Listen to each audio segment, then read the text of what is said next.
Today we're diving into something, well, it's a little bit of a detour from our usual stuff. Yeah. Because most of our deep dives are focused on South Africa, right? Right. But this one, you included some material that happened just north of there in Zimbabwe.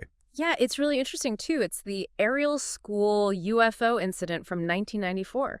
Yeah, Zimbabwe in 1994, I mean, it's not exactly the first place that comes to mind when you think UFOs, right? Right. But looking at the accounts and all the investigations that you've dug up, I can totally see why this keeps drawing people in. For sure. So we're going to unpack this. Yeah. What did the students actually see? How did researchers try to make sense of it all? Yeah. What were the arguments against it? And what was the impact locally? And, even how it's being looked at today. Yeah, and we'll try to sort of synthesize this from all the stuff that you've given me. Exactly. And what's really interesting is you have all these sources, and they all point back to the central mystery. Like, imagine, in the middle of the day, Yeah.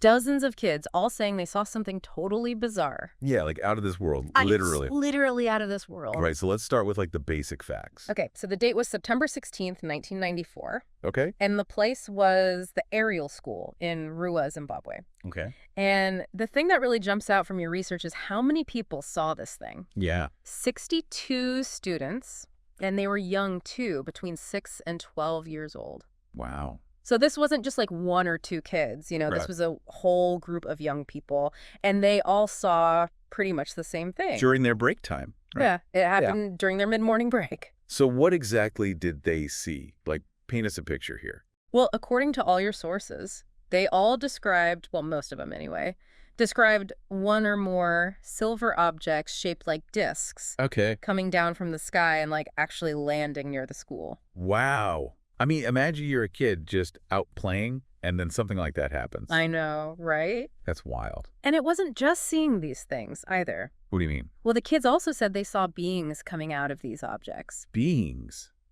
Like aliens. That's what a lot of them thought, yeah. And a lot of the reports you gave me mentioned these beings having huge eyes Okay. and wearing black clothes. That's spooky. Yeah, and here's what's even weirder. The kids said the beings didn't talk to them out loud. Oh, wow. How do they communicate then? Telepathy, apparently. Like telepathy. Whoa. And get this, they were sending messages about the environment. Environmental messages. Telepathic aliens talking about the environment. That's what the kids said, yep. Okay, so this is obviously a big deal. I mean, dozens of kids all telling the same crazy story. Absolutely, and like you said, this wasn't something that could just be brushed under the rug. Oh, wait. So the story got a lot of attention, Yeah. both from like researchers and the media, even internationally. That makes sense. And there was this one guy who got super involved. His name was John Mack. Okay, and why was he important? Well, your research highlights him a lot, and he was a professor at Harvard. Okay, so he wasn't just some random guy. No, not at all. He was a psychiatrist, actually. Wow, so he had real credentials. Yeah, and what's really interesting is that he wasn't known for being into like fringe theories or anything. Right. So the fact that he took this seriously kind of adds weight to the whole thing, I see. So he really believed something happened. It seems like it, yeah. And from what I read in the articles, he didn't just do like one quick interview. No, he really dug deep. Yeah, he really spent time with these kids. He did. So what did he find out from talking to them so much? Well, your sources talk about how he did all these individual interviews with the kids. And the crazy thing is that their stories were all so similar. Even though they hadn't talked to each other about it. Right, exactly. There's no chance they could have made it up together. Wow, so what were some of the details they all remembered? Well, a lot of them, without any prompting, described the craft the exact same way. Wow. And the beings, too. And they all talked about the feeling they got from the messages, the environmental messages, Yeah. about protecting the planet and stuff. So even though it sounds unbelievable, the fact that they all said the same things makes it hard to ignore. Exactly. And a lot of researchers find that really compelling. Right, but I'm guessing not everyone believed it. Of course not. I mean, anytime something like this happens, there are always people who are skeptical. And what was their take on this? What did they think happened? Well, some of your sources mention this idea of mass hysteria. Mass hysteria. What does that even mean? So basically, the skeptics, they think that maybe something did happen, Right. but not aliens or spaceships. They think that maybe a few of the kids saw something weird, like a weird cloud or something, and they got all excited and started talking about it. And then, because kids are so suggestible, Right. the other kids started believing it too. Oh, I see. And their imaginations kind of took over. So they basically convinced themselves that they saw aliens and spaceships even though they didn't. Exactly. They think it was like a shared delusion or hallucination or something. I guess that's possible. Yeah, but the thing is, Right. if you remember, we talked about how the kids' stories were so similar. Right. They all remember the same details. Exactly, and your sources really emphasize that. Yeah. So that makes the mass hysteria explanation a bit harder to swallow. I see what you mean. Like, how could all these kids come up with the same elaborate story if they didn't actually see it? Good point. It's a tough one, you know. I do. It's hard to say what really happened. Exactly. We can only go by what we know Right. and what people have reported. Yeah, speaking of reports, I'm curious about the cultural context of all this. Oh, yeah, that's important. Like, were there any stories or beliefs in Zimbabwe at the time that might have influenced how people saw this whole thing? That's a good question. Like maybe they had folklore about UFOs or something? Yeah, like maybe they had stories about mysterious lights in the sky or encounters with strange creatures. Right, exactly. Like, did anything like that exist in their culture? Well, your materials don't really point to anything specific like that. Oh, okay. But it's still important to think about how a society's beliefs can shape how they react to these kinds of events. Right. Like if they were already open to the idea of the supernatural or the unexplained, Yeah, exactly. that could definitely influence how they saw these kids' stories. For sure. It's all about the cultural lens, you know? Yeah, that makes sense.